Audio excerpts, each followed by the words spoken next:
Record. There we go. All right. How you doing? You said you're doing well. I already asked that. Yep. How are you enjoying the game, I guess? It's fine. Mhm. I'm looking forward to the new Star Force events that are coming up. Yep. 4 of them Yep. in 8 weeks. I'm- It's pretty I impressive. have like 11 bill right now, so I'm trying to save up as much as possible. Mm-hmm. And is part of the part of the budget, is that going to a heart as well or no? No. Okay. I already have one droid. One droid. Nice. Okay. Yeah. So what kind of stuff? So short term, that's what you want to do. So can I assume, like, boss wise, that you're killing everything up until that point? Yeah. So up to I can clear Lomian pretty easily. Mm-hmm. And you want to be able to solo Lucid and Will? Yeah. Okay. I tried soloing Will, and I got up to phase 3, but only like half health, and I died out. Yeah, and then the webs kind of start closing in, right? Yeah. Yeah. And are you using the will skills there? The Urta's Will, Flora's Will? No. Because that typically, because in the beginning when you respawn, you've got your invincibility, right? So you can attack for a little bit. And then the will skill should, as soon as that's almost going to run out, the will skill should make it so that you don't get sealed immediately. And then hopefully you build some moonlight by then, clear a little bit of space, and that can extend the duration that you can fight for a little bit longer. But yeah, you wanna get into phase 3 with pretty much all your life, so that you kind of do the hard Magnus strat where you just revive at the very last moment and then have everything up. But you're just doing that on like practice mode, just as a goal. Yeah, I was just using. Yeah, Mhm. I didn't even like buff up fully. Right. So yeah. And then you're doing the hard bosses weekly. Yeah, I've been I'm just getting carried for Lucid and Will. Okay. And do you wanna change that? I mean, you're 253, so you probably Yeah. can get to be doing your own damage, right? I have like, if I can get 3 set arcane right now, but I'm trying to wait to get 5 set arcane. Right. Which I should have by 5, 10, 15. Hopefully, as long as I don't get 2 drops per week. Yeah. Which one is that exactly? Is that January 17th or something, or 27th? 2016th? Is it that one? Yeah, I think that's one. Yeah, I think it's the 16th. Yeah, because I remember 17th, but 17th isn't even a Sunday. Yeah, 16th. Yeah, okay. That's like 4 weekly resets until then. Yeah, I think so. I think the next one is a 30% off, and then there's no Star Force. Then there's the 1+1. Then there's another. What the fuck? Another one, and then there's. Yeah, January 4th. I don't know why that shit pops up. Why do you pop up during a recording? Oh, that's gonna be in the video. Nice. Yes. Okay. Yeah, dojo ranks is something I'm not closely familiar with. I mean, I have this thing, but Like dojo gets significantly harder every 10 floors, and floor 50 is like really hard for me. Is that the Pink Bean one? I think so, yeah.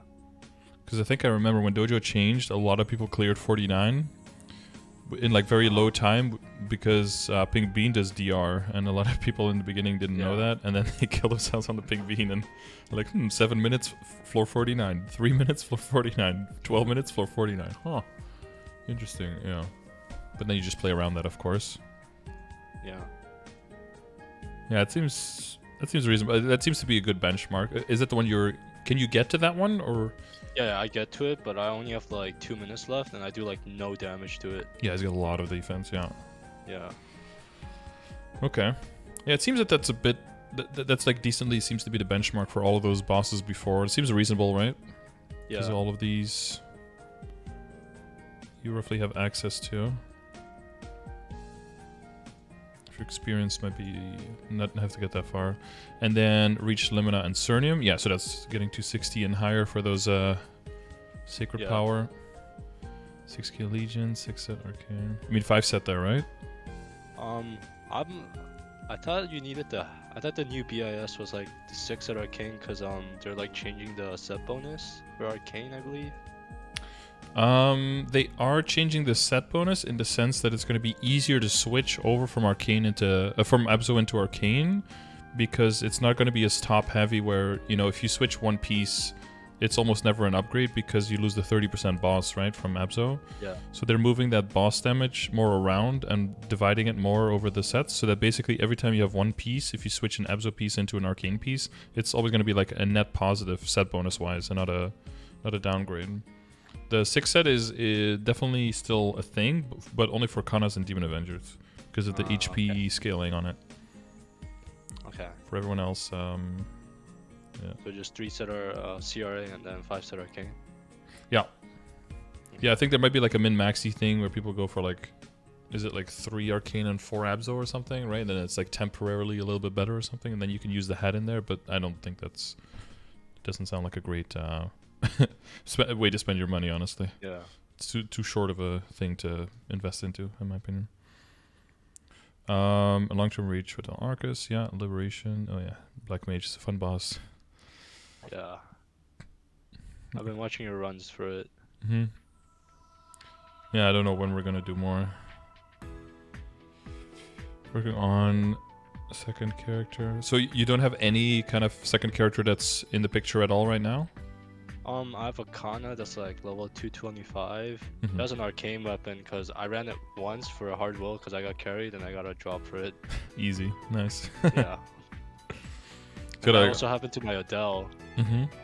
That was the first time I ran an H will on H Lucid on my Adele. I also got a weapon. Damn. Well, which saved me a lot of. Some people never struggle. Yeah. Yeah, that's a lot of droplets and a lot of time of running Hard Lucid as well. Yeah. Yeah. Now I can just focus on getting the equips instead. Okay. All right. So let's. Can I? Oh, this one.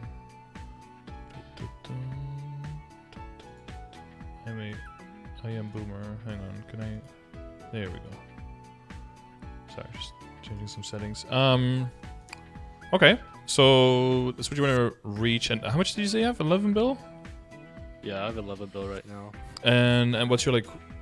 How much do you think you realistically can make by like 4 weeks from now? I guess, or almost 4 weeks from now.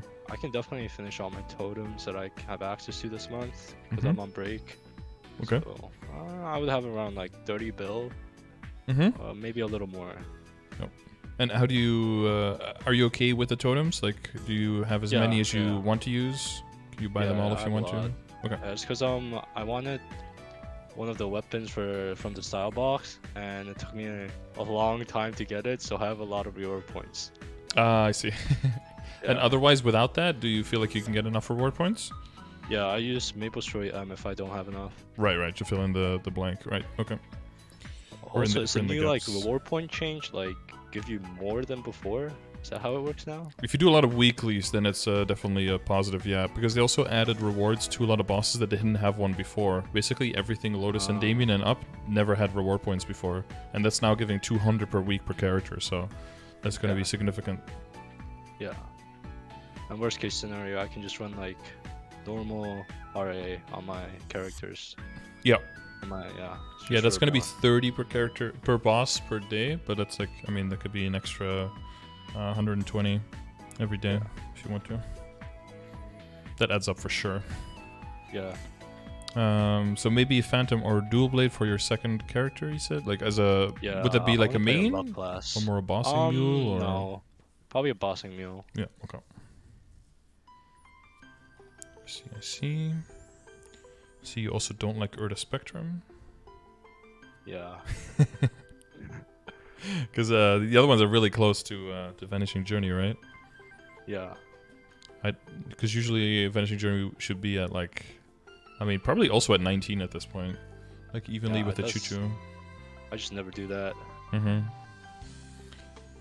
Yeah, I kind of get it. I mean, it's definitely annoying if you have to do 3 of it for the 6 symbols. Just having to do 1 because you can autocomplete for the extra 6 symbols, that feels worth it to me.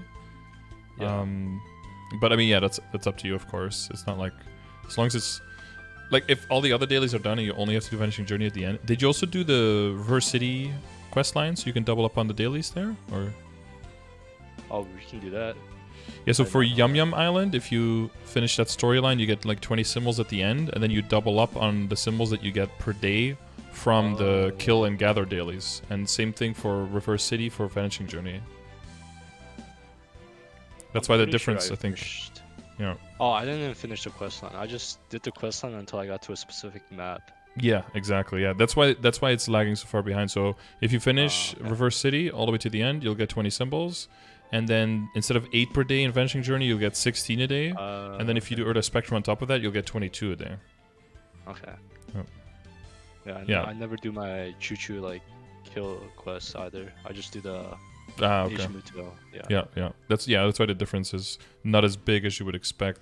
Because like for my character, for example, well, I'm on this one, but like on my Cannoneer, my difference is like, I think I'm now 2020, and then it's I think 16, 15, and like 11, or 12 or something.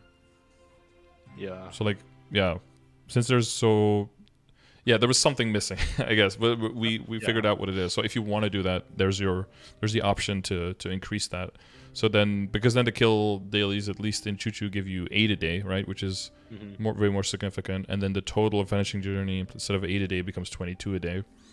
Yeah, I think that's worth, right? And then that's also 40 symbols from finishing the quest lines, which is also nothing to sneeze at. That'll help you equalize your, I guess they're already equalized, right? Your Morass and your Sphera? They seem pretty... Yeah, it's mostly because I started playing when the compensation came out. Right. So I dumped 500 into each. Yeah, that explains, yeah, it's both the compensation and then missing the other two. That's why they're so close. Because typically, when Sphera is like 11 or 12, typically is when you max Vanishing Journey if you keep doing the daily. So that explains the huge discrepancy between that. Yeah. But yeah, now you know. So up to you, whatever you want to do with that information, I guess. But I would highly advise it, because the sooner you can get done with those dailies and scratch them out of your life, the better. Did you get the chance to do the new Morass and Sphera dailies? Not yet. I'm gonna do it after today. I think the Morass one is pretty straightforward, pretty simple. It's a bit annoying, but it's really fast, so it's not too bad. The Sphera is a little bit slower, at least for me on my character, because the monsters are the executors, so they're high level. For you, it won't be a problem, because you're at the level, But for me, it's like 12 level difference, so I kill them very slowly, so the bar fills up very slowly, so it's a bit annoying, but I guess you can watch my VOD for today if you haven't seen it on like how to do it. It's pretty fast. How many symbols do you get from the party quests? It's the same as Spectrum, so it's like 2 per run for a total of 6 per day. So for 3 runs, But then I can just finish everything in 1 run. So if you have Moonbridge pre-quest done, then for Morass you can do it. And I guess if you have the Labyrinth pre-quest done, then for Sphera you can also do it in 1 run. Yeah. Okay. Alright, let's look at the stat window, I guess. So the ID is at 89, and you have 13 in hyperstats. So you have in Legion, like a goal for Legion for 6k, right? Are you far off of that, or? I'm 4.5 right now, but if I really wanted to, I can just grind 15 more characters to level 100. I'm gonna have 6k. Okay. So you don't, you have like less than or fewer than 25. Oh, you have 29, right? Yeah, 29. Yeah. So that's 11 characters will get fully added, and then some levels on the low level ones. Yeah. I see, yeah. Yeah, 6k is really nice, of course, because full grid access. 8k is where it's at, though. That's when you can actually fill the grid.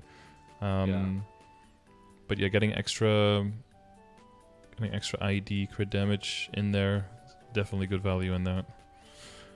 But yeah, we'll get to that. Just seeing if there's any like glaring things that are like jumping out at me. I guess the amount of Legion grid you have filled with critical rate versus the critical rate and IED discrepancy and like the setup in your hyperstats.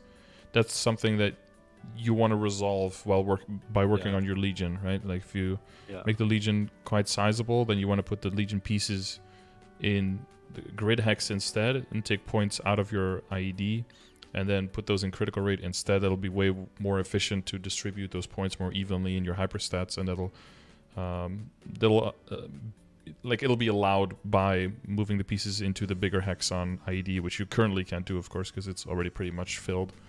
So you'll need to get that 5K and that 6K hex added. So definitely value for Legion there. Yeah, if I could get a crit line on my inner ability, that would also be really nice. Yeah, for sure. Although that's a pretty expensive thing to do. And the question is if right now, I mean, I would say right now that's not like a necessary thing. For some classes, it's basically without that, you're just uber struggling and you need to get like 11 in crit rate and almost fully fill your crit rate in your Legion board, right? You're not quite at that point, thank God. But but some classes almost are, so they basically almost need that inner ability line so that they don't have to use every single crit link skill, right? Are you using like what are you using, like BT and Phantom, or? I'm using both. Yeah. But then my BT is level 2. Yeah. Okay. I'm pretty sure I'm overboard on the 100% crit by like 5%. I'm pretty sure. Last time I like hovered over it, I like added it up and I think I was like 105, but I was too lazy to like change the grid. I see. Yeah, because you're also using decent sharpness. Yeah, decent sharpness. Yeah. Yeah. Okay. And there's nothing else. You don't have like the crit compensation stuff or anything. Nope. No. Okay. Yeah. I replaced all of them. Is there also a little bit of crit coming from the familiars, maybe from the? I have it from badges. From badges, yeah, exactly. Okay. Yeah. Okay. Question to prepare for the Luminous should work on next in gear, Commercy, Leveling Legion, 140, 200. All right. Yeah. Do you want to start like topic at a time? Do you want to start with the questions and then just build around there until you feel like that's answered, and then move on to the next one? What do you feel like doing? I think we just move through the topics and then I'll just bring up the questions. Yeah. All right. You have them all clear. Yeah. Functional ID is 93.7 with Great Proclamation, Noble Summons. I think that's total is like 96.1. This is with familiars, but without source. Right. Okay. Yeah. Right. All right. And that's wait. So on which familiars is that? Because I saw that you had some bossing familiars as well. I have a 30% boss damage familiar. And then a 20 and a 15, like those you would use. Okay. And then 1%. Yeah, those 3 are usually my boss. Yeah, and these are the healer, large amount. Okay.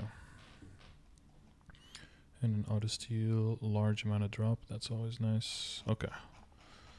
Okay, cool.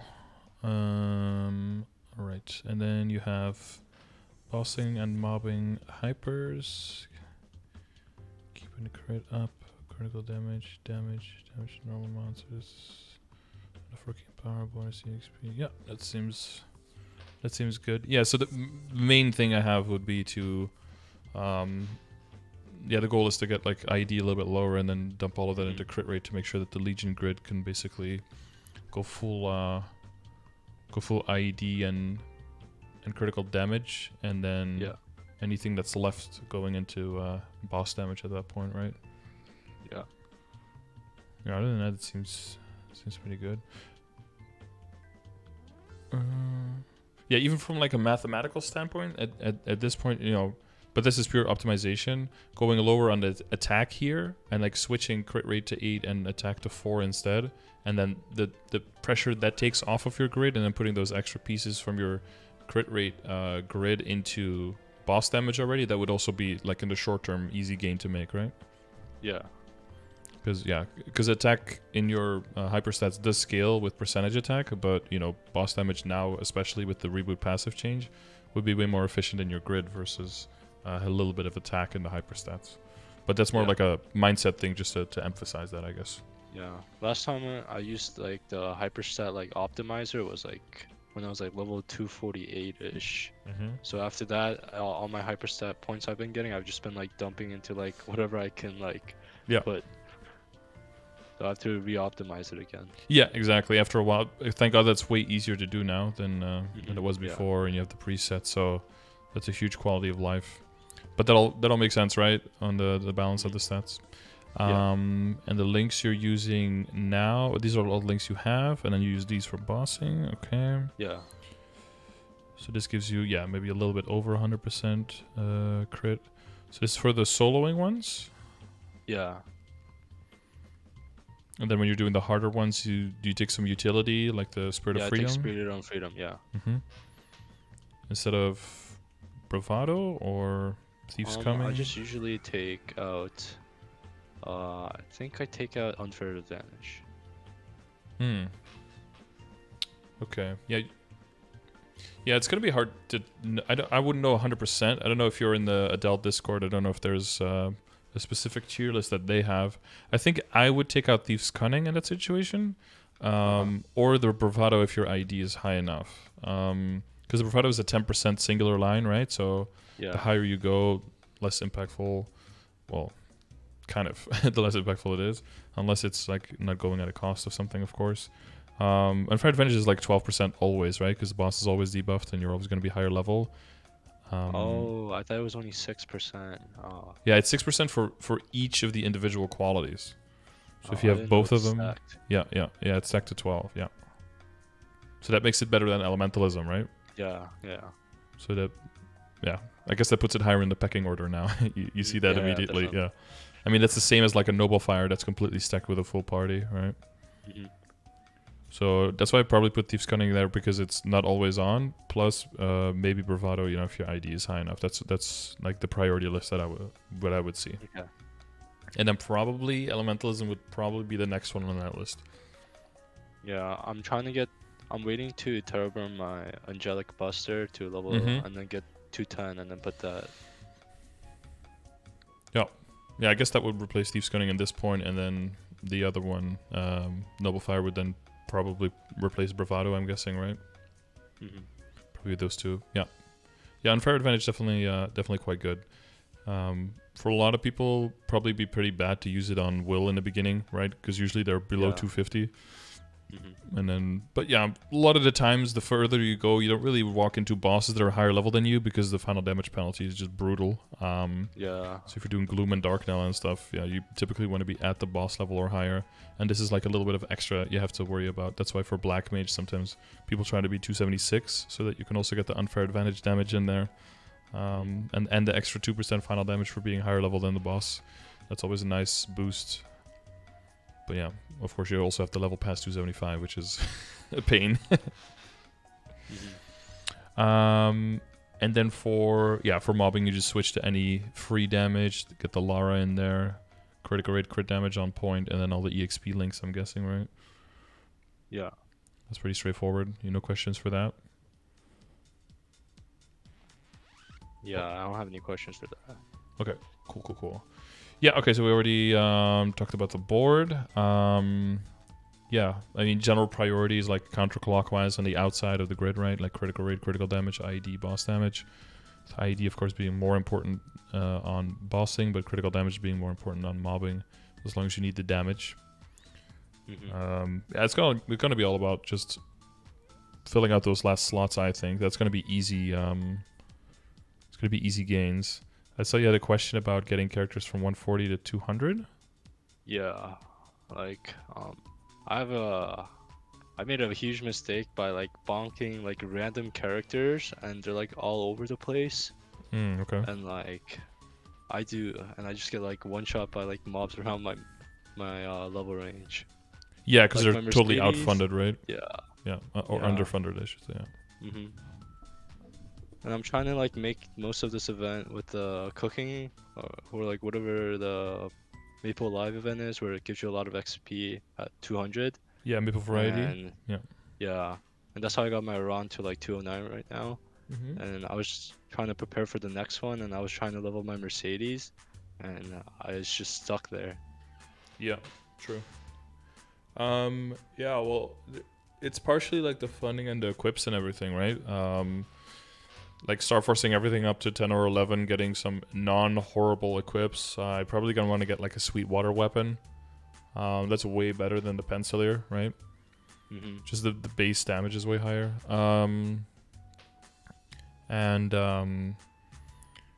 You know, it's probably going to be a matter of like filling in all the slots of all the equips, getting everything in the epic, rolling it to 6% dex, or 9 if you can, and definitely focusing a little bit more on the secondary and on the emblem. Definitely rolling at least 6% attack on that. Maybe, you know, if necessary, trying to get it to unique for like a 9%. That should make it strong enough. But then definitely having access to experience coupons, having access to Monster Park coupons, that's going to be, or Monster Park buffs. That's going to be pretty important so that you don't get stuck forever there where you are. Yeah. The combination of those things, because I've got the exclamation mark Legion. I like what I did to prep. Basically, at this list, I think the only thing here that's outdated is like getting the spider familiar, because that's no longer. But like, yeah, to get the pet, hyperstats. Well, you know about hyperstats now, but that's going to be important as well, right? To make sure that that's set right. When it comes to your Legion board, do you have a specific Legion board for your Legion characters? Yeah, it's usually just full crit rate and then crit damage. Yeah. And then anything left over in bonus EXP? I just put it into, bonus EXP. Yeah, okay. Yeah, that should help a lot for new characters, because, you know, typically new characters' crit rate starts really, really poorly. Yeah. So it's going to be all about, hopefully you have some experience coupon, not experience coupon, sorry, like potential scrolls and potential stamps and occult cubes, right? Saved up? Yeah. Yeah, it's just all about running those accessory bosses, like much as Zakum's bunch of horntails. That's why I like doing Zakum's up to 140, because you pretty much always get all of your accessories per character as well. And then if you want to bump them from 140 to 200, you already have those pieces. And that goes a long way, because the set bonus comparatively and having an okay flame on it comparatively in the early game is pretty big. So yeah, Monster Park Potion access, double EXP coupon access, and the more Legion coins you have, the easier that is, of course, as well. There is if you want to prep characters to be able to go from 140 to 200, getting the equips now in the coming weeks, and then using the 1+1 Star Force event could be really useful for you, because then it's a lot of 12 stars that you can make very cheap, and that'll set you up for possibly 8k Legion, right, for a bunch of 200s later. And because you had Commercy in the list as well. Because Commercy weapons, I don't know how much you've done Commercy. Like, getting the weapon is pretty easy now. Yeah. I just do the party quest. That's pretty much it. Okay. Yeah, solo is where in the beginning it's probably about 50-50 between getting the narrows from the party quest versus the solo voyages. It kind of depends on how far you want to go with your character. There's like different routes to go. From an optimization standpoint, there's a very good argument, I think, to doing the further voyages, the longer ones, to level up your boat first, and then once you have the high level boat, you just spam the easiest voyages. That's like 30 seconds each, and then you basically get like 48 dineros a day from that, and you can just cash in hardcore. But it kind of comes down to how much time you have in a day. Plus, I mean, Commercy is definitely not a crowd favorite, but it's one of those things that's non-KMS content, and we don't know if it's going to be in the game forever. But it definitely gives us an advantage, right, over KMS. Definitely really strong gear that you have access to, plus the star forcing material stuff.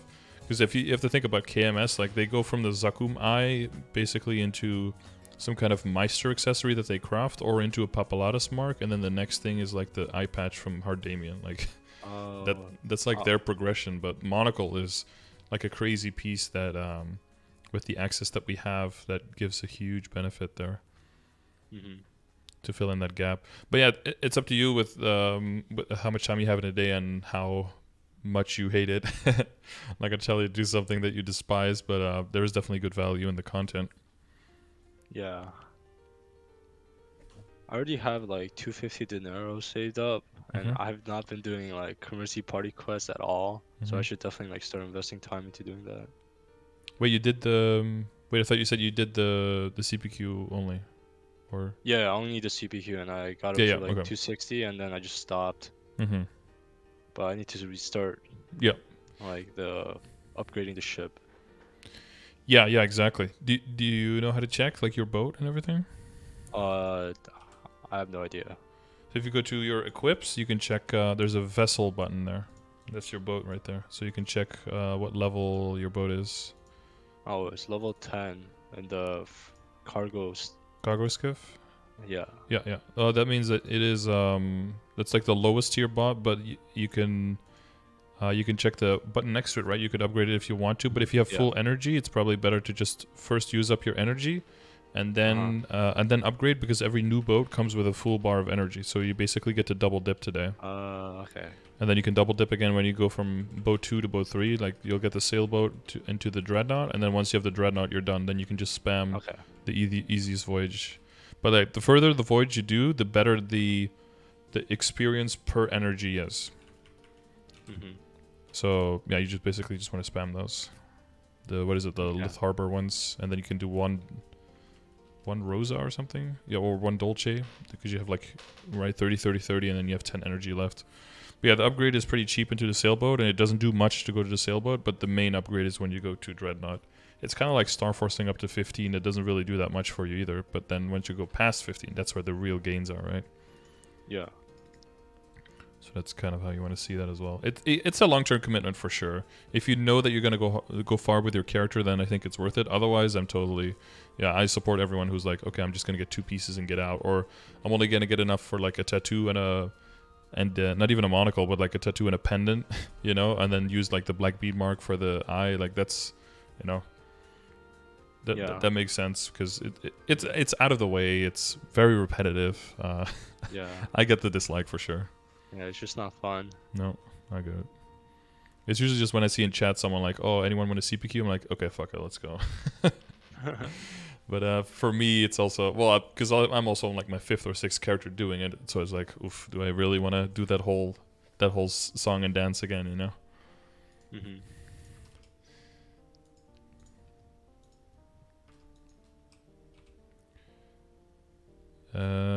Well, I guess we were talking about the Legion, right? Anything else for Legion or Lynx that you had any questions about? Other than the 140 to 200, I think I'm good. So do you still have remaining questions there for 140, 200, like how to do that?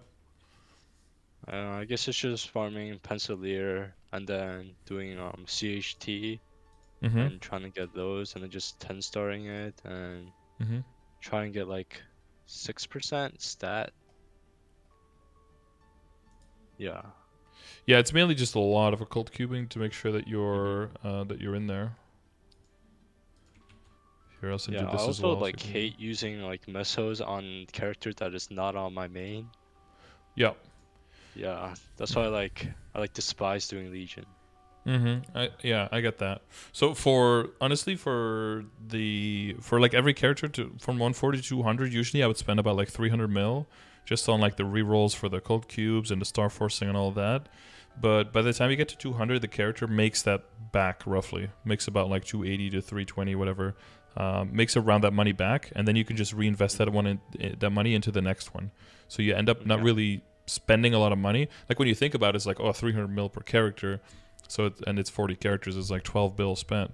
But the thing is that they also make 12 bill just in all the training and all. And that's why I have the puff ram on there as well. Like if you have your totems for it specifically, and you do it like in a short period of time, and you're like grinding it out, and you're doing it pretty efficiently, then your pet can loot everything in that time as well. And then you don't have to buy a specific pet for it. You know, you don't have to transfer those things around, and you can just do like the puff ram if you still have it. And that way, yeah, it's not a huge investment at that point. It's more a time investment there than a financial investment. Yeah. But yeah, I do get that. Like it'll add up. The other thing, I guess, is like a side thing, is make sure that when you're done with a character, that you like basically just pick it dry, put everything in storage that has any value, and then move on to the next one, because you don't want to leave like 50 or 60 mil on every character, because then if you have 40 characters with 50 mil sitting on it, you have like 2 bill that you're not aware of. That's like another thing that can definitely add up.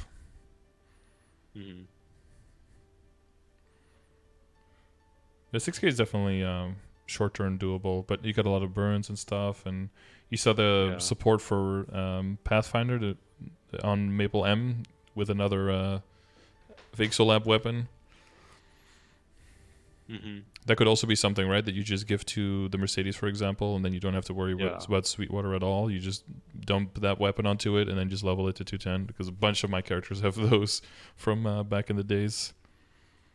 I think it's like 8 or 9 characters at this point have one of those. That's a huge help, and that costs you 0 money, right? You can throw some flames on it from bosses if you want, but you don't even have to do that. It's pretty strong by itself, so it carries you to 200 or to 210. Yeah.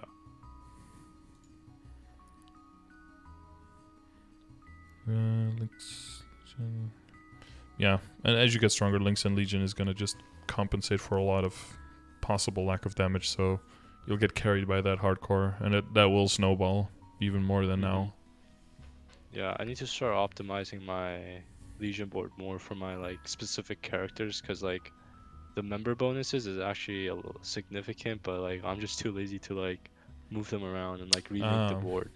I see.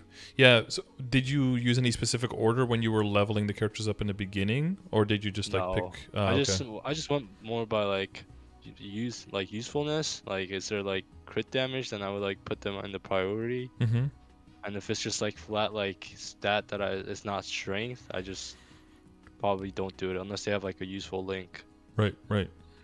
But now they're more in the board just because they have the highest like raid power or the highest level, right? Yeah. Yeah, that's true. That's definitely something when you're hitting like 5 or 6k and you have to like redo the whole thing anyway. Then it's a good thing to just clear the board and start from the basics and be like, okay, which ones need to be on there, which are the highest priority, right? Like, okay, all of the critical damage pieces, and then go and then start from there. And then you probably end with like strength and dex pieces, and then you probably have to still put on a few that are just not really useful at all. Maybe some luck or some intellect pieces, just to fill it out. But yeah, because eventually what I did is I made like a mage board and a non-mage board. So one where I basically, once all the essentials are on there, then I start doing all the flat intellect ones, and then the flat luck ones, and then I fill it with whatever at the end.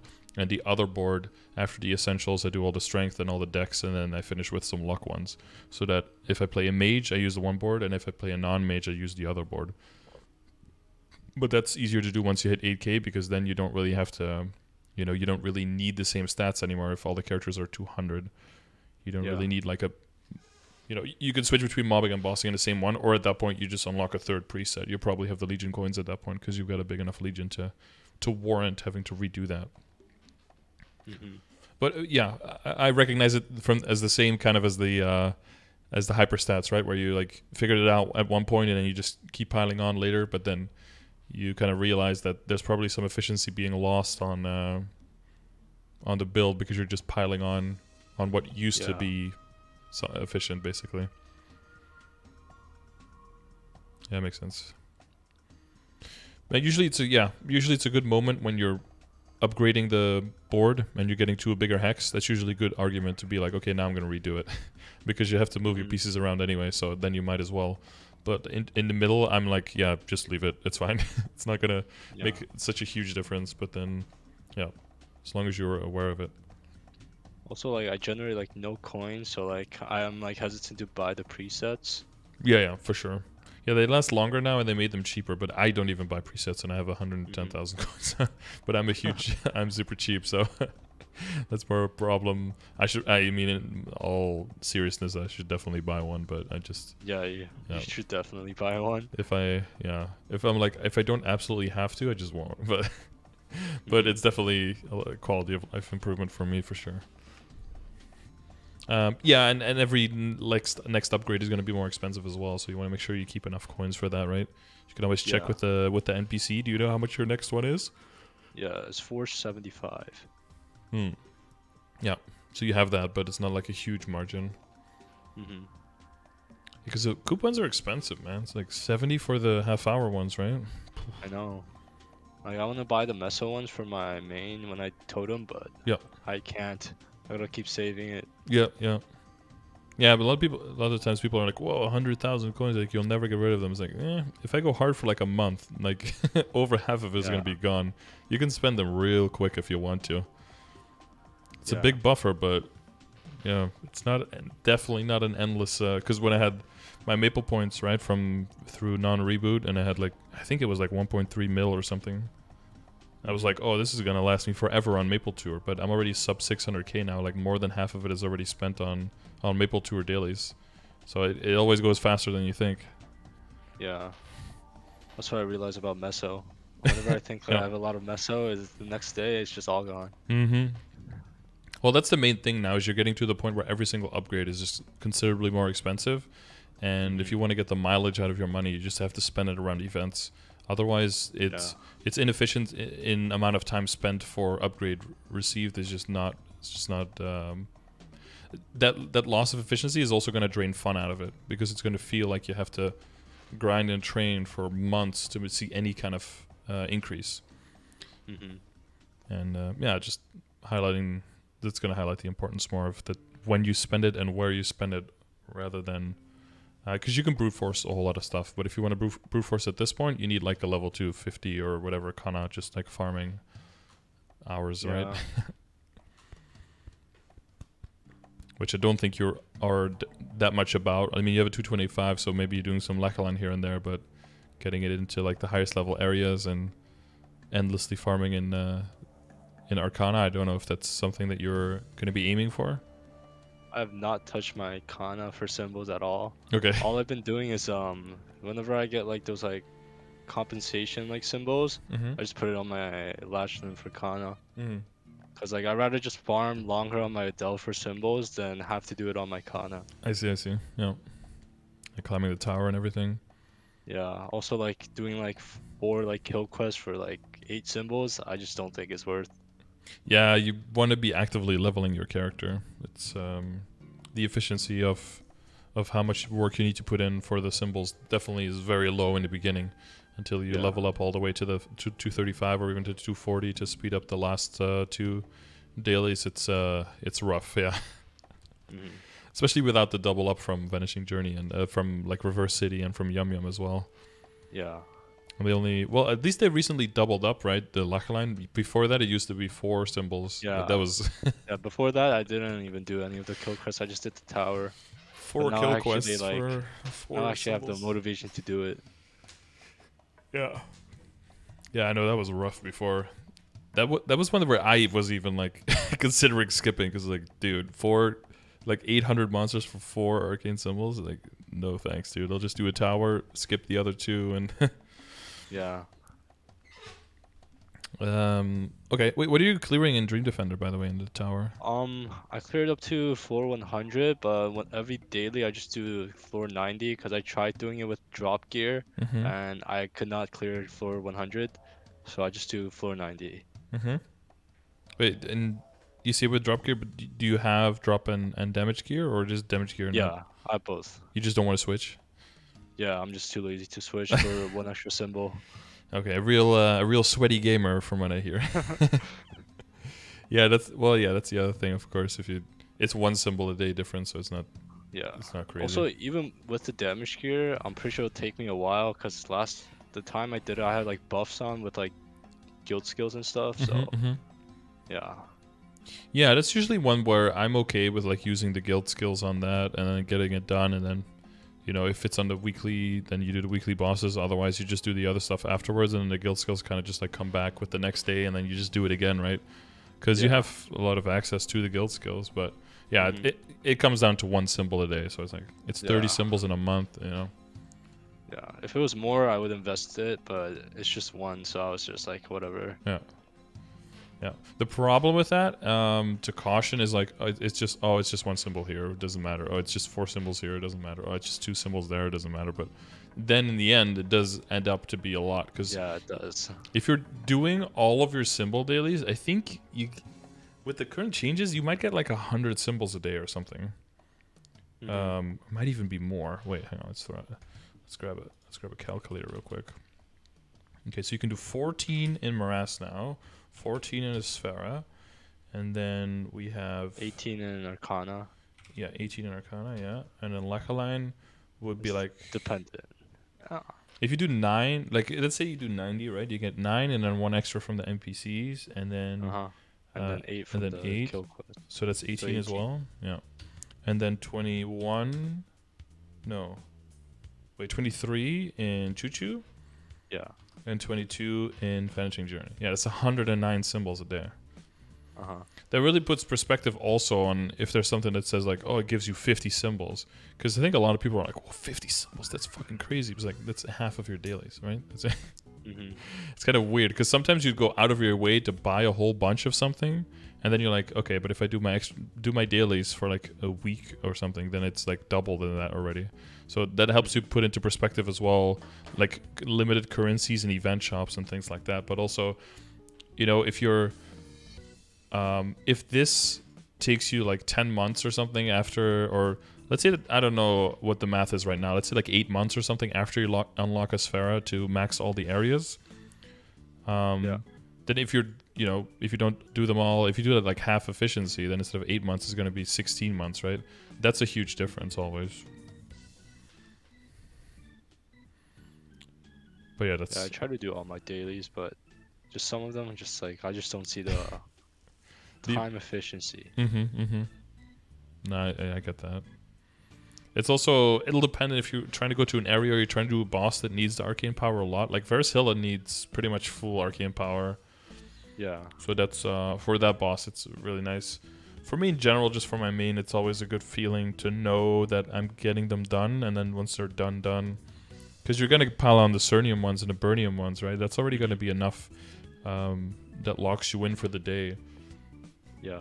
I guess you're trying to avoid a situation where you're like doing dailies 2.5 hours a day, and then, you know, by the time you're okay, now I get to do the fun stuff, you don't feel like playing anymore because you've already exhausted so much energy. You kind of want to see if you can avoid that, I guess.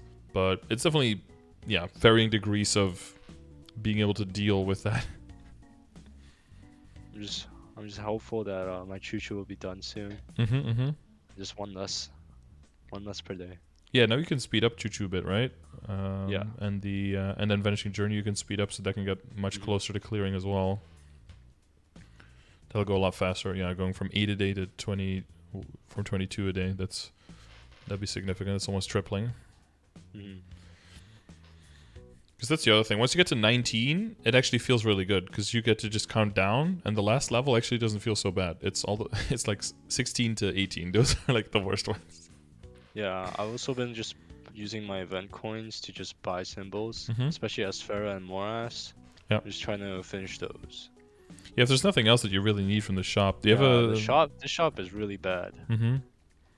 Yeah, definitely. Well, the one with the black beans is like buy droplets and then maybe flames. Like, yeah. There's a lot of items in non-reboot, but in reboot we don't have terribly, like, we don't have the, what is it, like the luxury of choice too much. Like, it's just pick these things, please, and then there's almost no nodes in there for people who are trying to build nodes for characters. That's a little weird. But do you have a soul bag? Yeah, I have a 40 slot soul bag. Yeah, that's always a good one. But other than that, yeah, I mean, for me, there's not much in there yet. It always depends on what stage in the game you are, right? If you were at 216, you were able to buy the Cernium ones. Like, that would be what you were doing. But those are like 200 each, so that's like 20,000 beans you can drop into just that alone. So that's probably what I'm going to be doing. During this event, I usually farm on 2 characters, my Kana and my Adele, for event coins, but this event I just realized I guess it's just not even like worth farming on my Kana. Only if you want to buy items from the shop. Yeah, there's so many days that you have, plus once you hit the cap you're just stuck on the subscribers, so it's not even needed. It's only if you want to speed up the daily, so I guess you can buy some more Lacaline symbols on that one if you want to. I was hoping that they had the rings, but they didn't have any rings. You know, I got my symbol on my Kana on my secondary account, my Kishimyo. I got the Lacaline symbol on that one to level 7 by just going into the tower and failing out 3 times and then talking to the NPCs and getting 1 symbol a day. I got to level 7 by doing that and like event compensation stuff, right? And then dumping it into Lacaline. And then I was like, okay, I'm just gonna start doing like floor 40 or something, you know, because that's pretty easy to get to, even on like the laptop, just pressing some buttons once it's strong enough. But I mean, that makes a difference from going from 1 a day to 5 a day, and then the daily started adding up. So I just, with every character I was doing dailies on, I would just like drag my Kana along, Kishin myself, and then also do the dailies for the Kana until those were done. So that Kana is sitting at max symbols with a whole bunch of HP, because it's still old HP Kana back when that was like a good idea. But it's just flat int, right? Yeah, you just go hard int now, yeah. But yeah, before it made sense to also have the Kana be more surviving. But yeah, right now, but you can't take points out of HP ever, so it's just fucked. Broken, sadly. Yeah, I don't know if so I guess for Legion specifically, are you okay with like which characters to do next and everything, and the road how to go there? I don't know if you know my commands. I guess we didn't ask directly, like for links and everything. Have you seen that one before? Yeah. Are there other ones you use, or? No, not really. I just look at the guide and see whatever's useful, and then just do that.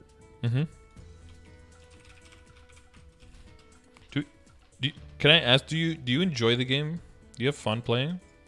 I enjoy the game when I play on my main, but if I don't play on my main, I just don't like it. Okay. Well, you picked the right main then.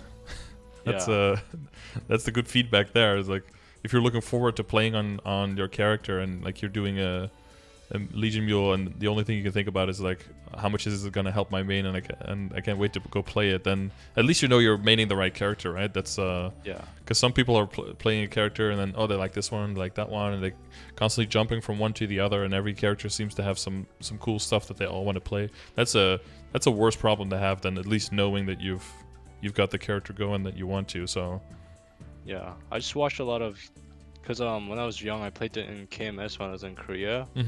And I just like I came back to like play on GMS because my friend told me about the compensation. Right. And like before that I played in normal servers, but then like all my friends told me like Reboot sucks because you can't trade. But then that's a huge downside, yeah. But I think it's an upside. But yeah, and then someone told me like cubes are like with Meso, and I was like, damn, I might just switch to Reboot now. So I switched. And I was researching on what class to main, and then in Korea there's this saying where like Hoyoung, Adele, and Arc is like the most broken classes. And I just looked at all three, and then I just decided to play Adele. Yeah, I heard that. That's like the trifecta of OP. Yeah, but nowadays Phantom and Night Lord is also within that group as well. I heard that they that's somehow with the last Phantom reworks that they like them a lot up there. There's just some classes, it's a different balance, right? Even in Reboot and non-Reboot they've got other sources of damage and everything going, so the strengths and weaknesses of the classes will show in different ways when you put them in a different environment. Yeah, like for Kana, it's just like unplayed in Korea. Like no one plays that class for some reason. Well, they don't have it. They don't have Kanas. Oh, they don't have Kanas? No, they're from JMS. So Kanas and Hayatos came from JMS, but they never made it into KMS. So same thing with Beast Tamers, and Jets also don't exist there. And that's the main reason why a lot of the bosses are like way easier for us, and why a lot of supports aren't as played for us. So like Shade and Zero and Bishop are way more popular in KMS because they don't have Kanas to compete with as a support. But because we have Kanas that, you just use one Kana and then our party set. Yeah, and like the spawn enhancer and the totems and all that, they don't have that either, right? There's a bunch of stuff they don't have, so that changes the flow of the game. And a lot of people now see that as very negative because now you know what it's like to have that, so like losing that would be really weird and would feel bad. But if you never have it in the first place and you don't know what you're missing, then it doesn't feel bad. That's just your normal. Yeah. So, but yeah, that's definitely a completely different standard. Yeah, but they don't have the class at all. I mean, if they would get it, that would mean that the class would get nerfed instantly because they would need to be balanced towards the game.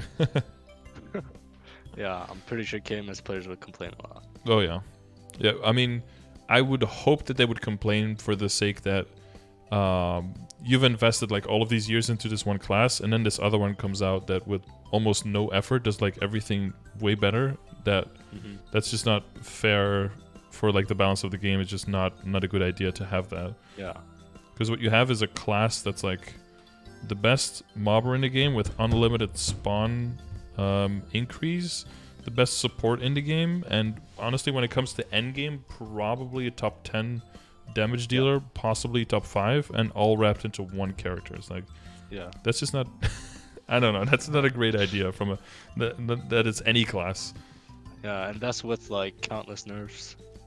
Yeah, and then but sometimes some change will come up, and then suddenly they'll get a buff again. Like they have that one mana regeneration that's a pretty good skill, but it came at the cost of a lot of HP, so they had to be very careful using it, and they just removed the HP cost, so now you can just spam it whenever you want. It's like, okay. Yeah. It's like even Kanas were like, okay, that was unnecessary, but thank you. We'll take that, I guess.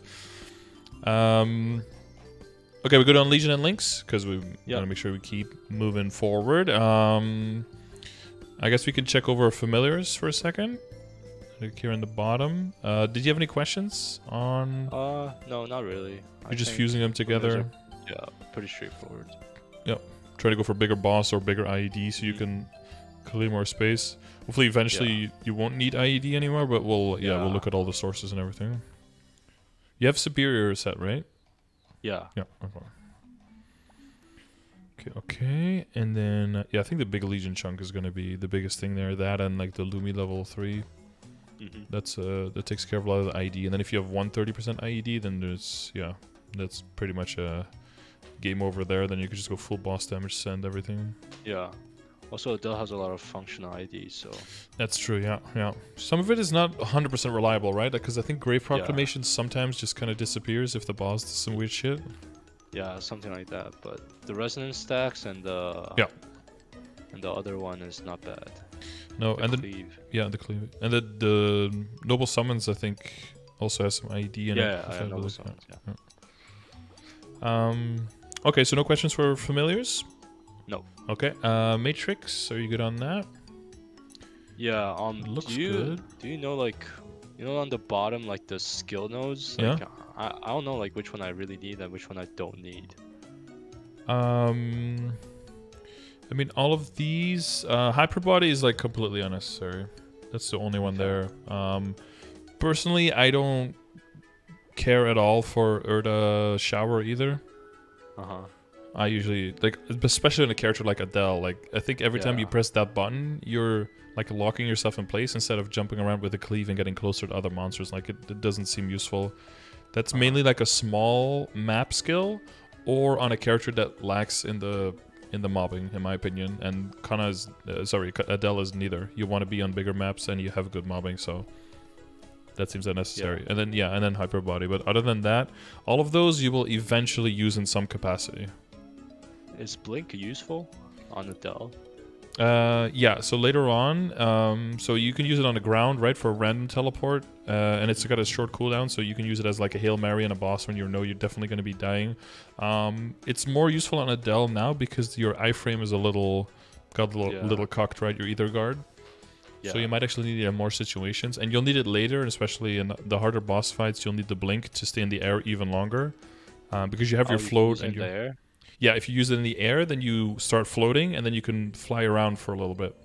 And the higher level it is, the longer you can fly with it. So it helps with more air time. It will make it easier to stay above the golems and dragon, right, or above the dragon breath. And it'll make it easier, like for Lotus, for example. Like if you're, if the platforms are gone or something, or you need to go up. If you get stunned, you stay hanging in the air but stunned, so you can make it dodge the ground laser with it. It's definitely something you can start playing around with once you get to the harder bosses. For Tenebris and stuff, you'll use it. And definitely for Will, you need to use it all the time. For Black Mage, you need to use it all the time. Okay.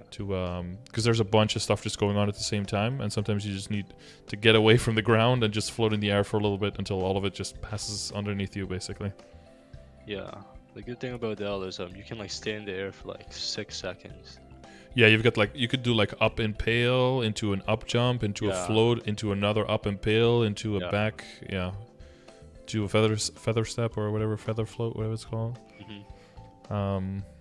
Yeah, there's definitely a lot of stuff you could do. But then imagine adding the Blink onto that, staying in the air even longer, right? And then maybe impale Resonance Rush is already like again, because it's crazy on Arc, because I did I did on my arc. I started all the way on the right side in the Vanishing Journey map, and then I went all the way over to the left corner of the map, and then went back to the right side, and then went back to the left side onto the first house with like a mushroom top on it without hitting the ground ever.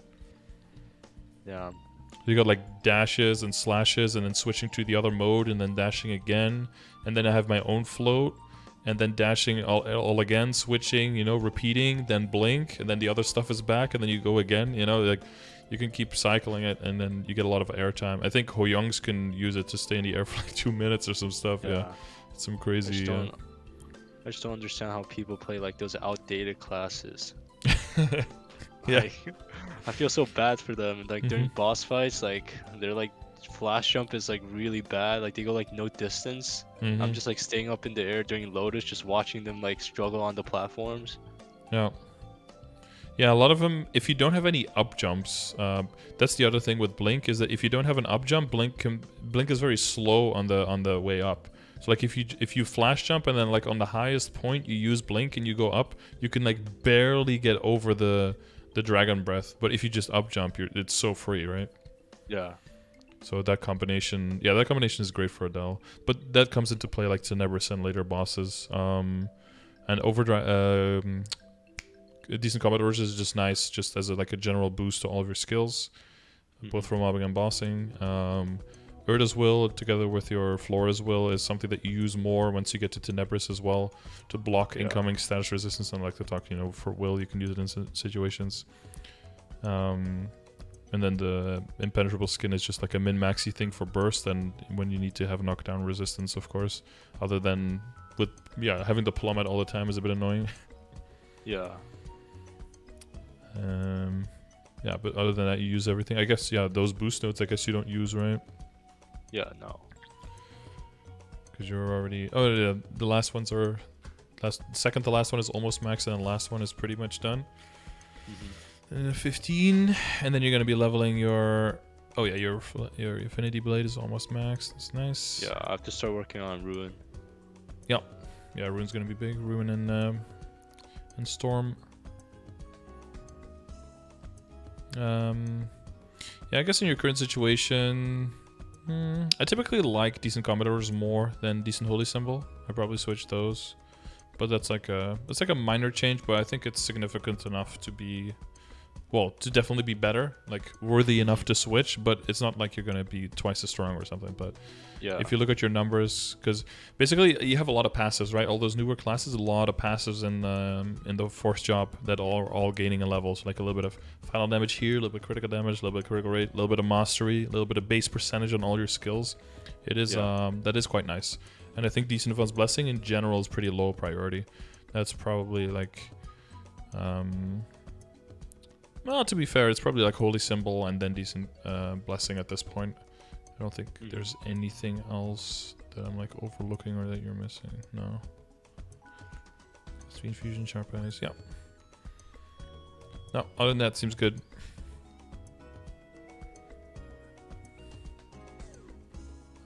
Any questions remaining? Blessing? The Grandest Blessing for Floral classes, I think. You think it's the best one out of like the 3? Out of yes, yeah. Yeah. I mean, there's some use in it for sure for the other ones, but it's situational and it's like RNG, right? And for as my arc, it's such free damage. It's so strong, especially once you have your arcane weapon, which you got also for free basically. So that's that scaling is just really nice. Puts the dots the I's and crosses the T's on the burst for sure.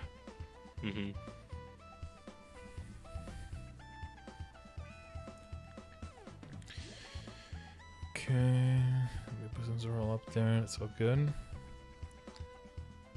All right, you good to go to the gear? Yeah.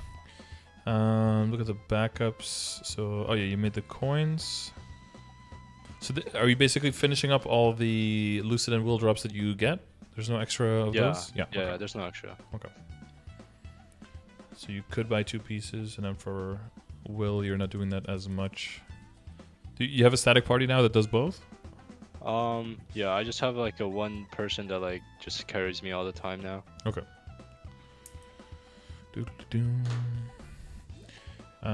Spare Dominators, Superior, 3 treasure and 2 belts. Yeah. And do you have any like the fodder backups in terms of Superior? No. I've actually like accidentally like disenchanted all of them. Oh, okay. Yeah, because so like I the need to start value. resaving it. Yeah. Yeah, for belts it's not a big problem. You could just do pink bean for a week and you're like overflowing. But like reinforced earrings are typically more rare, harder to come by, so those are a good one to save up. Yeah. And I guess you could craft Meisters, but other than that, you basically have the fodder all in there, right? Yeah. Yeah, so that'd be the one thing to definitely look into doing.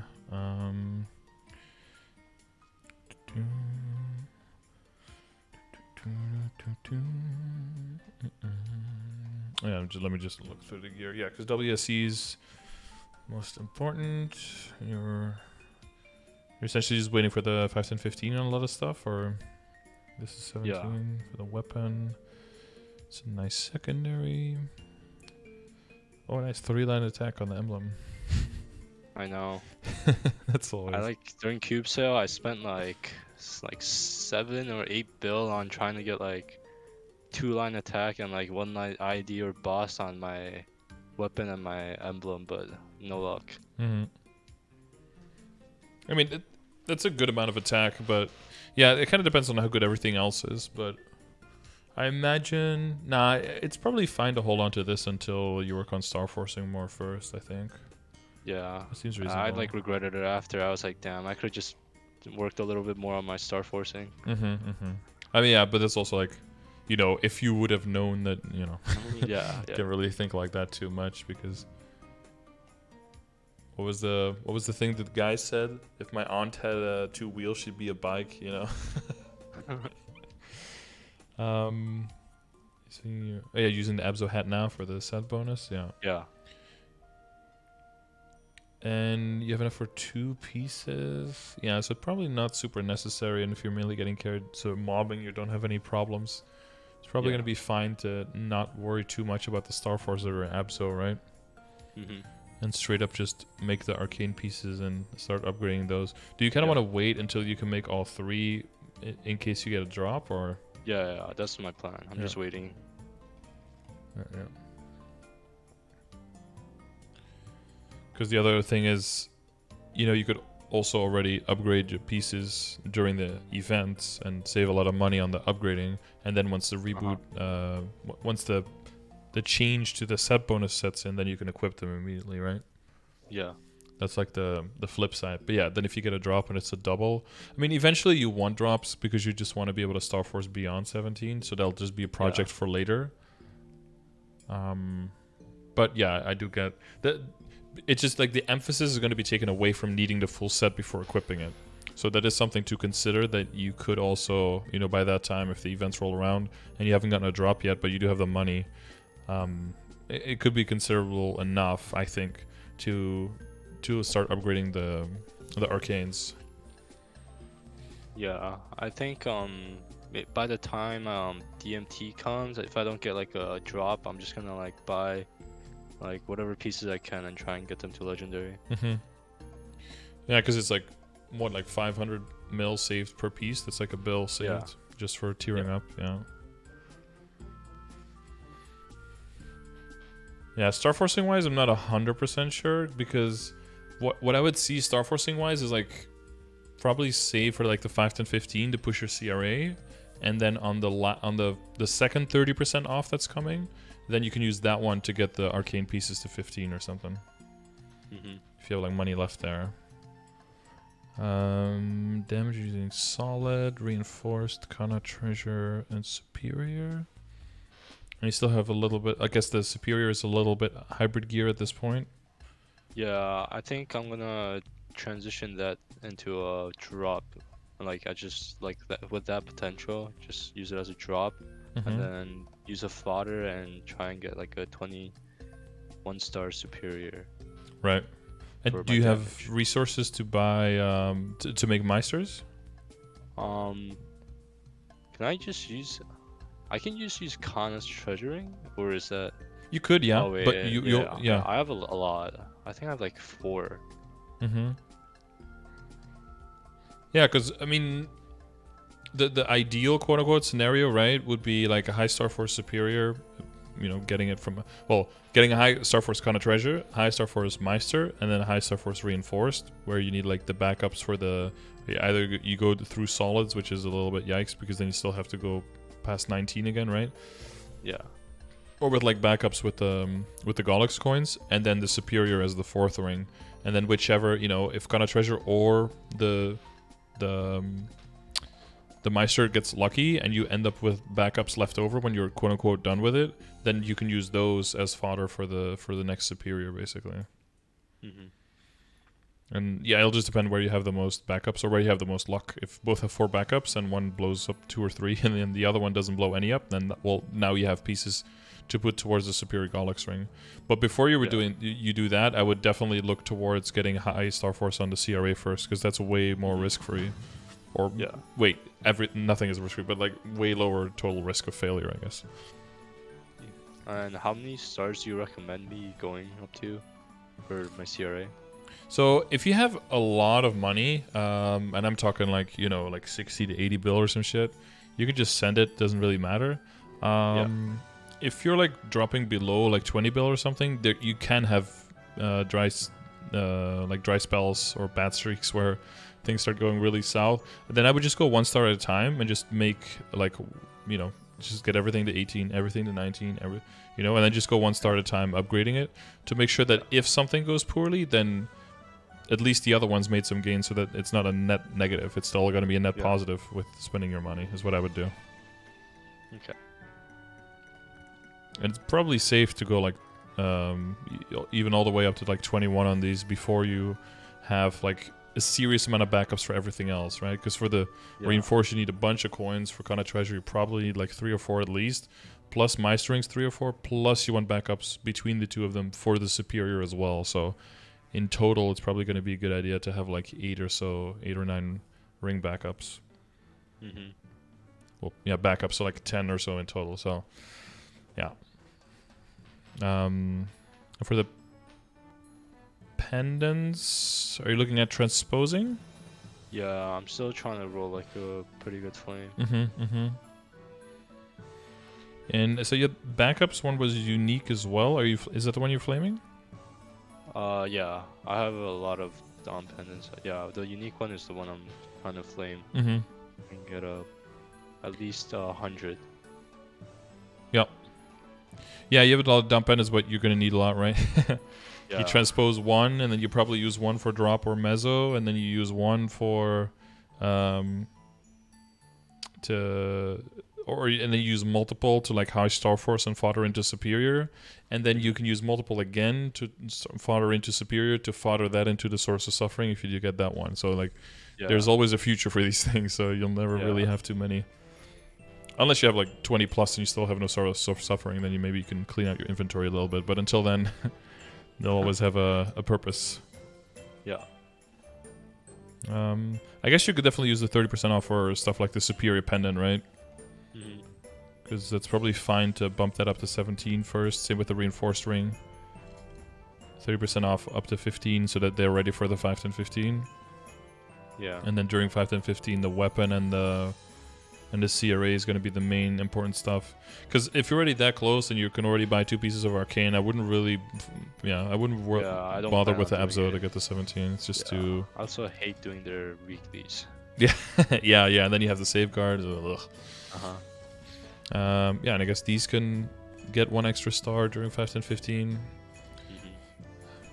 That's pretty straightforward. And that's all... Yeah, it's going to be all about getting those backups. So what do you have for mezzo and drop? You have 1, 2, 100% mezzo. 3, 4. Yeah, and then with the superior, right? Yeah, and then 4, and then 5 line drop because of the 1 double.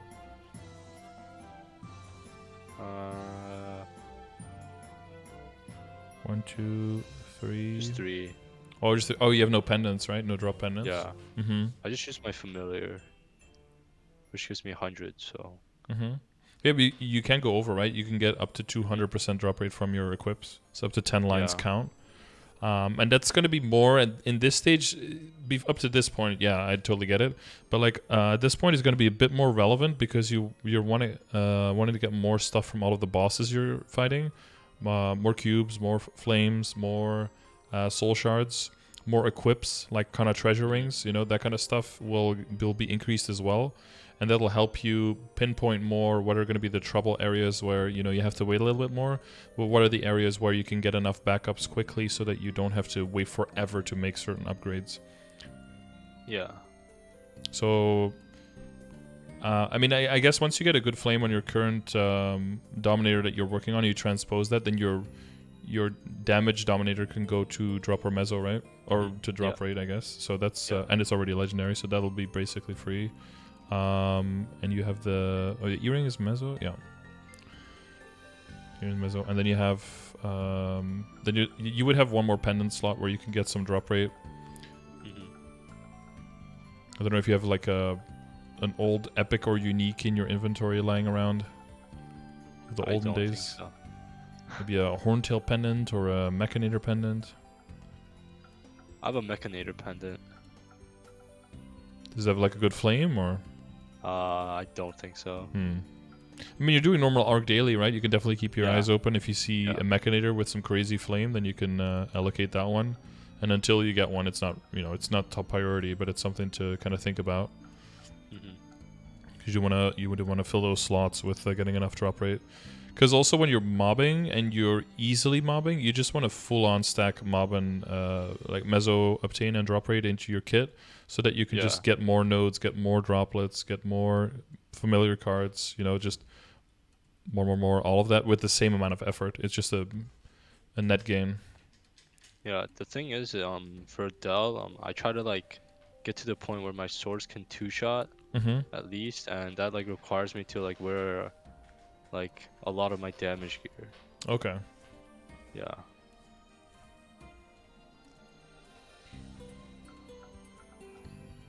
Your symbols are maxed. And that's in.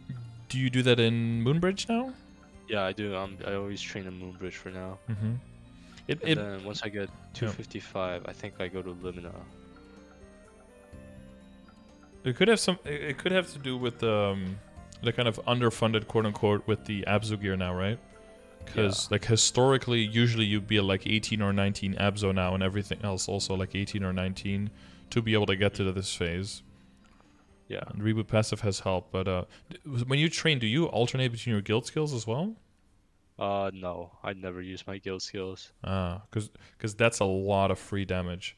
Because they both last half an hour, right? You could just alternate between a 30 damage and a 30 crit damage one, so you always have one of them up.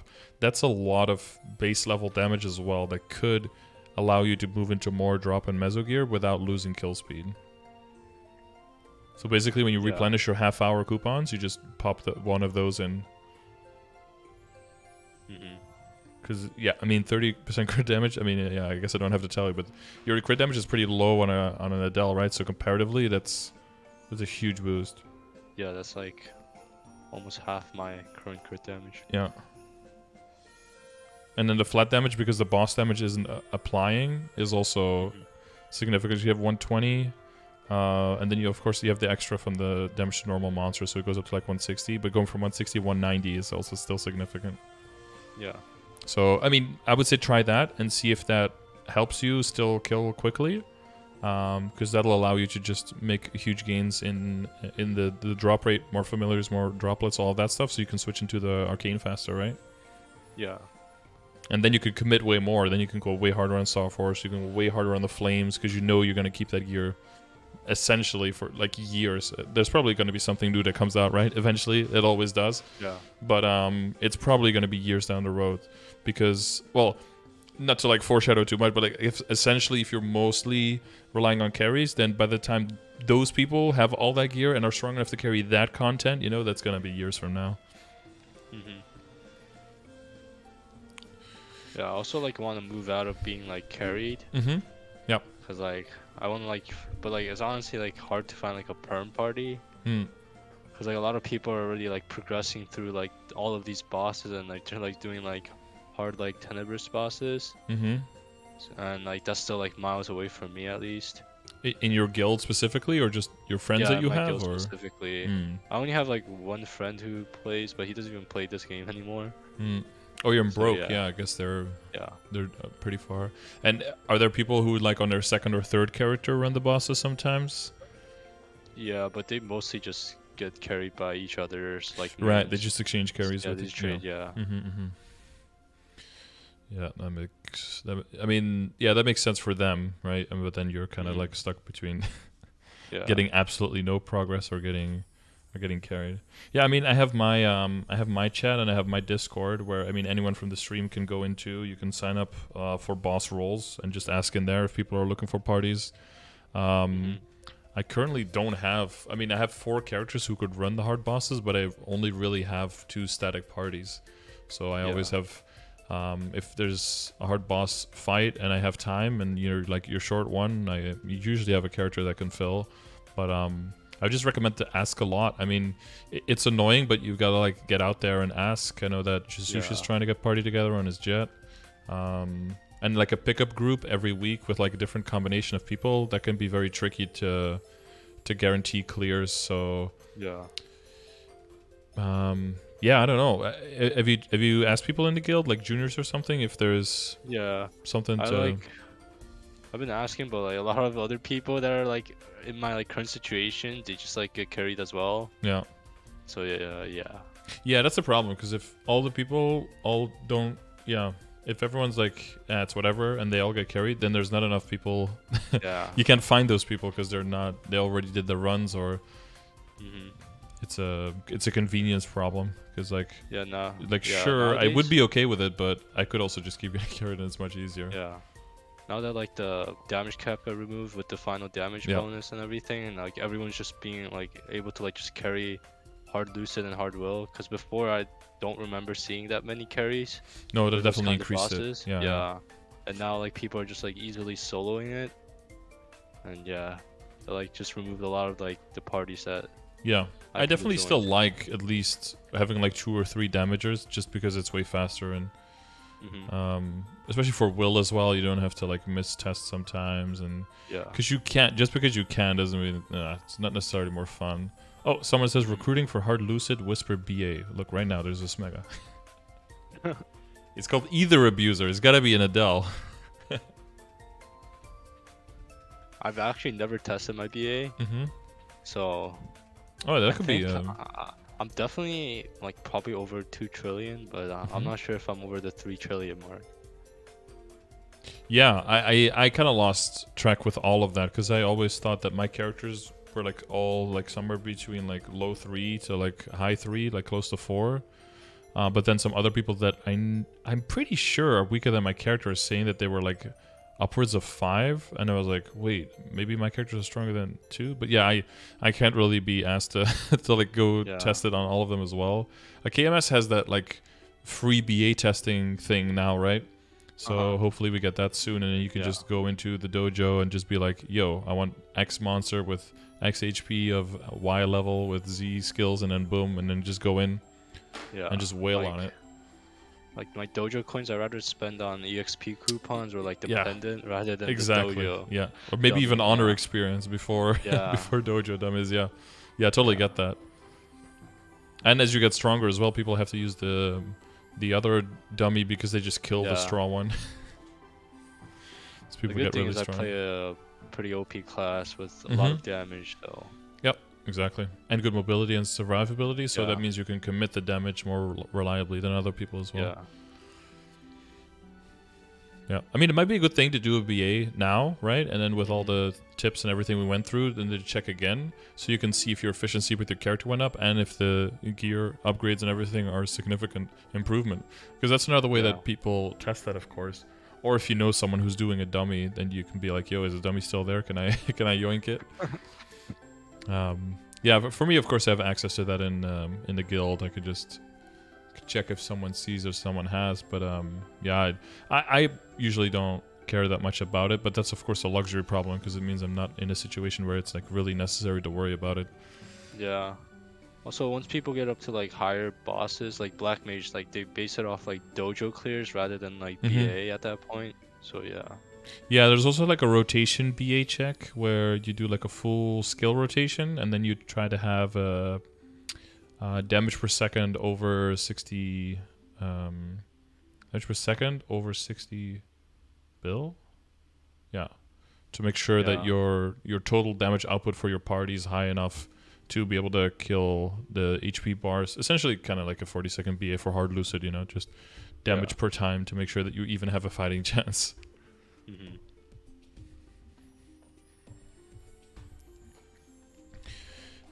Yeah, but that's a tricky one. Hopefully you can find at least one more person in the guild. If you find one person in Discord and you find one person in the chat, and then, you know, if you're like, we're 4 people and I join, then there's probably at least one more person who's like, I guess I can join too, and then boom, you have a party. Sometimes that's all you need, but yeah, if you put in like the effort and then you need 1 or 2 more people, I'm okay joining. I just don't want to be the one that's like, okay, if I'm not there, then nobody shows up and the whole party like falls and stands with my presence, because that's a little too much for pressure every single time.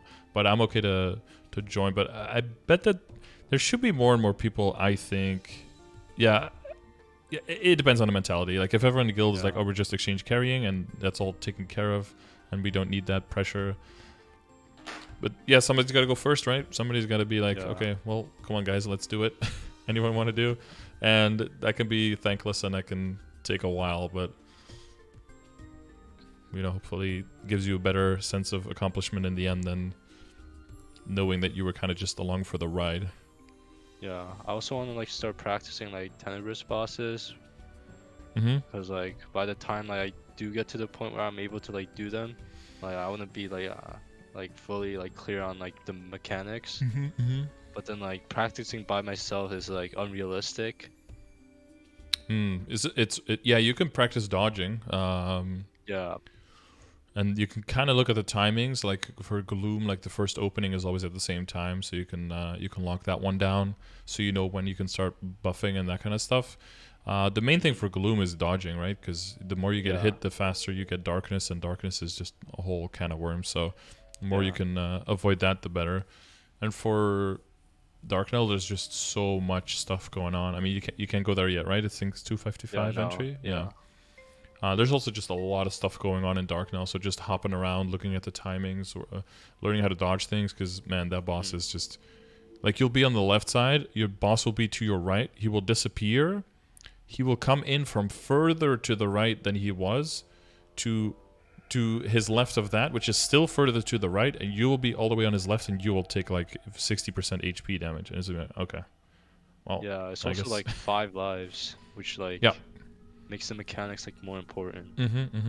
Well, yeah, but you know what the most important mechanic is, right? Just damage. Yeah.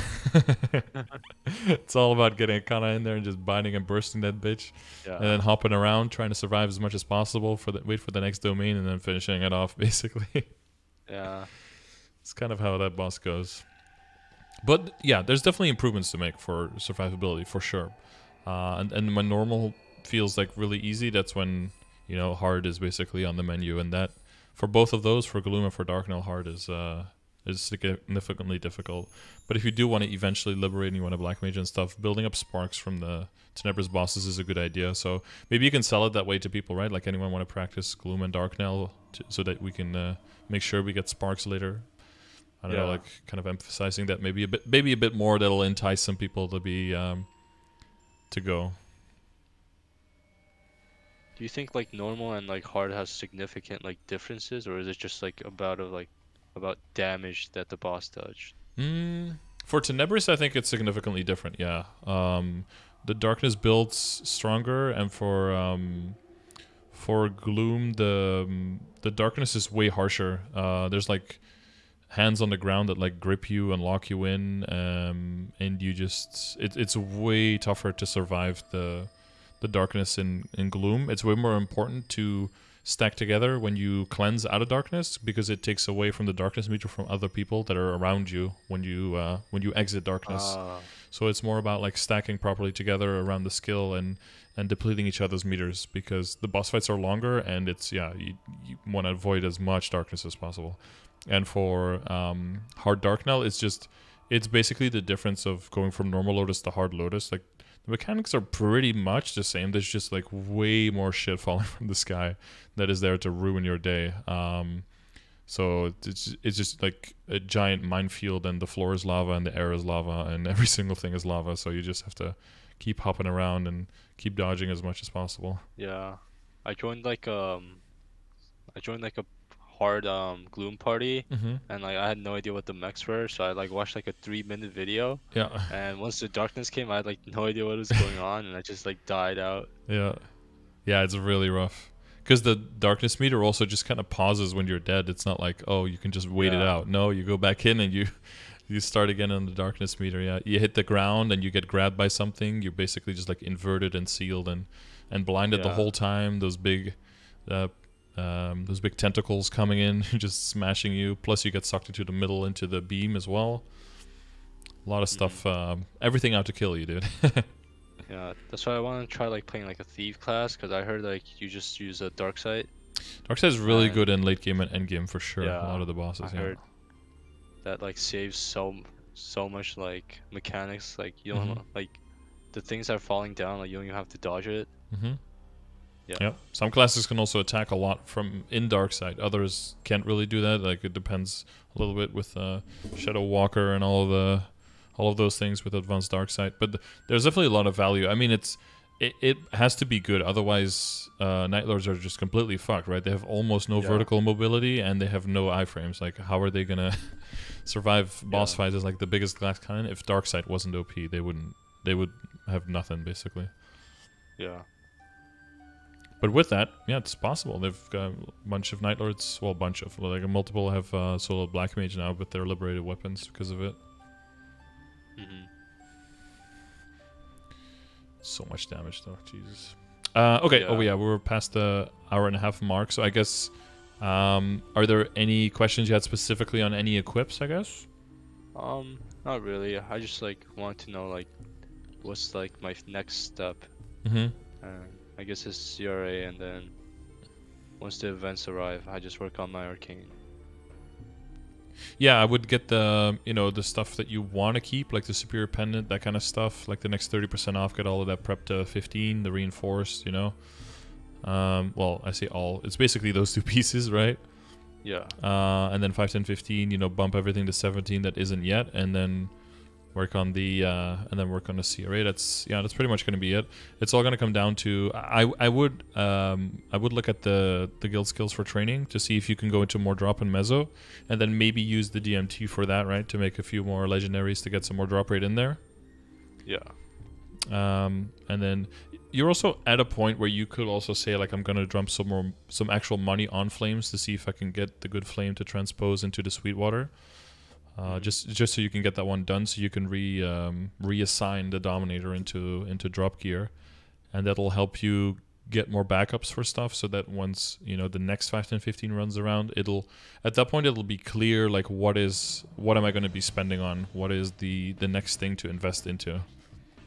Yeah. Because you want to create differences between the backups so that it's clear what is the chosen next piece basically.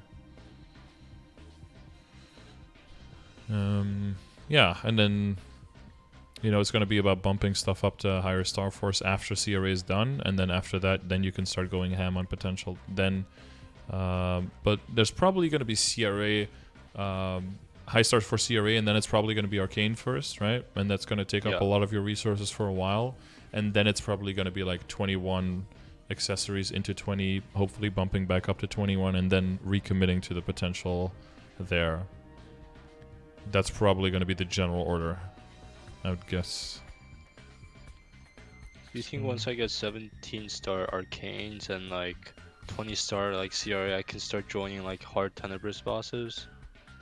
Yeah, I would also look at the BAs, right? Like if you do start doing those, you can see your progress there.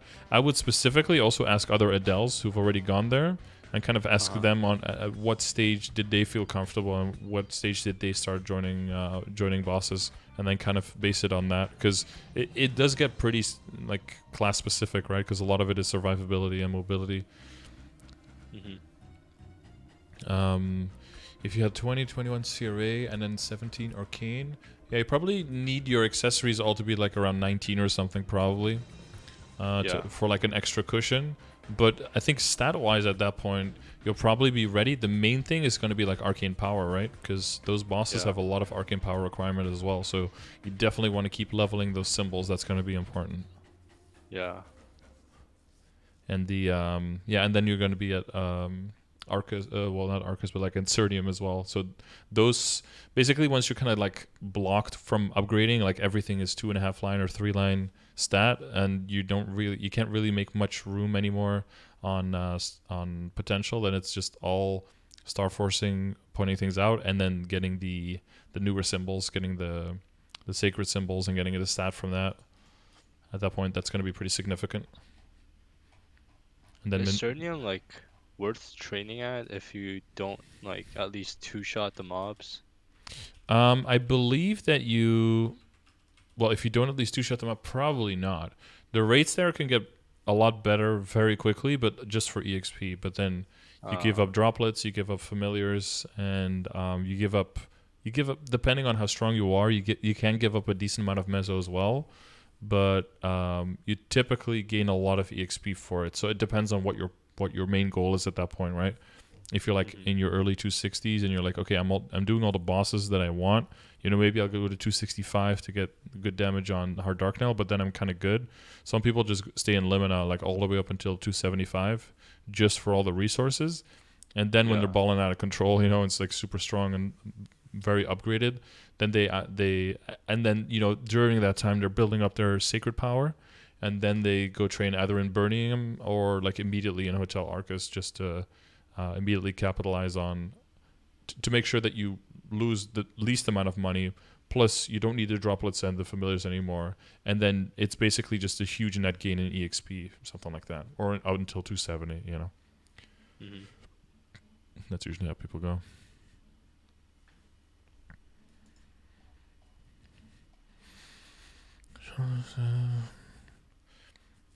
Okay, there's no piece where you're still doubting on the future, I guess, of the equip.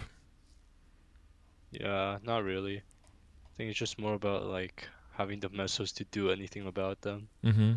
Wait, do you have an iron face with drop? No, I'm trying to work on one. I've been working on the Zakum accessories for drop. Okay, yeah. Like, do you need DMT for that, or? They're at unique right now, so I'm just waiting for DMT. Okay, yeah, cool. Makes sense.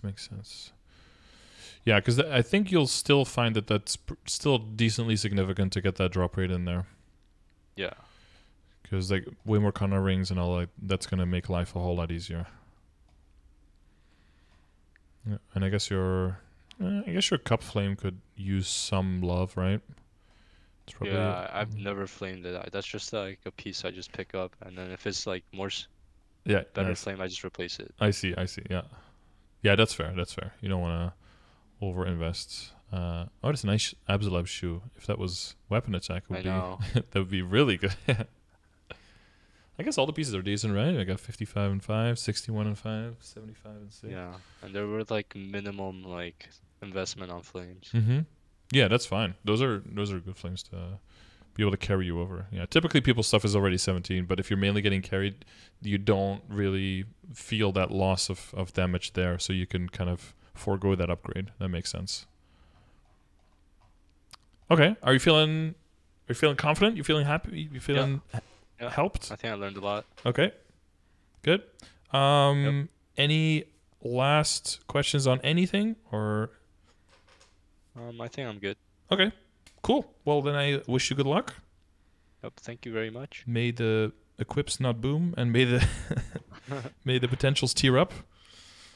And there's going to be plenty of opportunities. We have 4 Star Force events and a DMT. So, depending on your time zone and everything, make sure you triple check the time zone for when the DMT is, right, or when the MMT is now. And make sure you select the right day, because it can be definitely confusing with the time zones and everything. So, double check. Okay. I'm looking forward to your 5, 10, 15 as well. Yeah, finally I'm gonna. Well, actually, is it gonna be too early? Because I'm thinking now I'm gonna get some droplets. How many droplets are in the current shop? That's only.